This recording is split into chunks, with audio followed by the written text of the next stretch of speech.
Hi friends, ഞാൻ ശ്രീഷ്മ. യൂട്യൂബിൽ എന്നെ സബ്സ്ക്രൈബ് ആൻഡ് ഷെയർ ചെയ്യൂ, പിന്നെ ലൈക്ക് ചെയ്യൂ.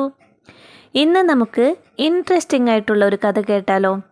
പണ്ടൊരിക്കൽ ഗണേശ ഭഗവാനും ദേവന്മാരും കൂടി രാവണനെ വിഡ്ഢിയാക്കിയ ഒരു കഥയുണ്ട്.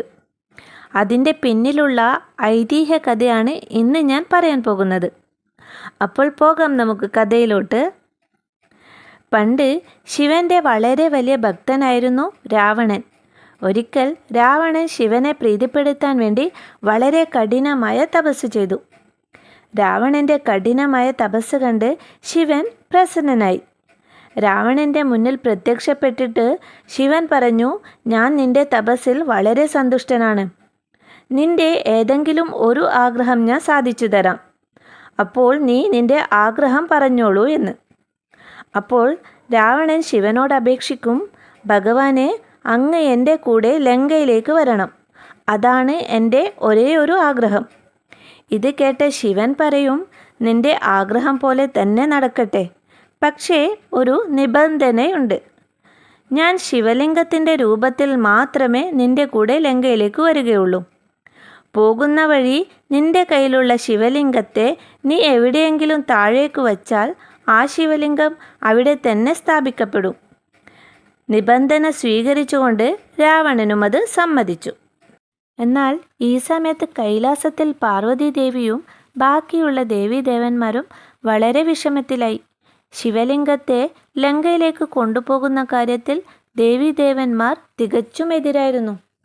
രാവണൻ്റെ കൂടെ ശിവലിംഗം ലങ്കയിലെത്തിയാൽ അത് വലിയ അനർത്ഥം തന്നെ ആവുമെന്നുള്ളത് ദേവീദേവന്മാർക്കൊക്കെ അറിയാമായിരുന്നു. അങ്ങനെ ദേവീദേവന്മാരെല്ലാവരും കൂടി ഈ അനർത്ഥം തടയാൻ ഒരു ഉപായം കണ്ടുപിടിച്ചു.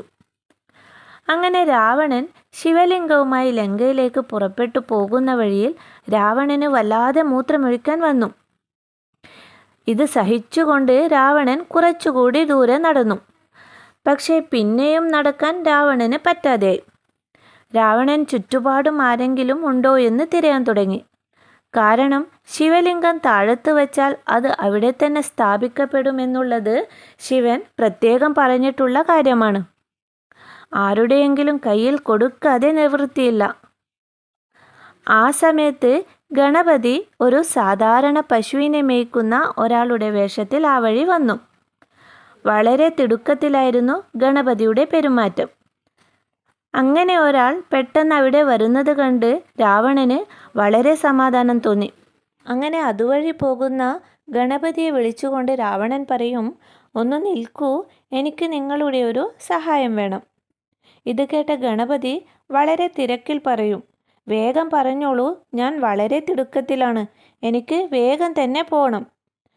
അങ്ങനെ കയ്യിലുള്ള ശിവലിംഗം കാണിച്ചുകൊണ്ട് രാവണൻ പറയും, ഞാനിതാ പെട്ടെന്ന് തന്നെ വരാം. ഞാൻ വരുന്നതുവരെ ഈ ശിവലിംഗം നിങ്ങൾ നിങ്ങളുടെ കയ്യിൽ തന്നെ സൂക്ഷിച്ച് പിടിക്കണമെന്ന്.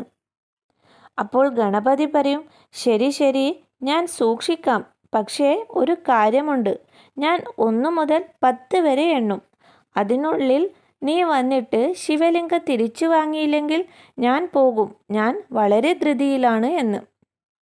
വേറെ വഴിയില്ലാത്തതുകൊണ്ട് രാവണൻ അത് സമ്മതിച്ചു.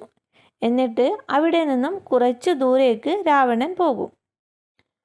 അങ്ങനെ ഗണപതി രാവണൻ പോയതും 1 മുതൽ എണ്ണാൻ വേണ്ടി തുടങ്ങും.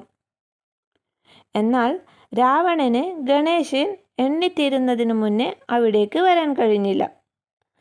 10 വരെ എണ്ണിക്കഴിഞ്ഞതും ഗണപതി ശിവലിംഗം തൻ്റെ കയ്യിൽ നിന്നും താഴേക്ക് വെച്ചിട്ട് അവിടെ നിന്നും പെട്ടെന്ന് തന്നെ യാത്രയായി. അങ്ങനെ ശിവൻ പറഞ്ഞതുപോലെ ശിവലിംഗം വച്ചതും അത് അവിടെ തന്നെ പ്രതിഷ്ഠയായി.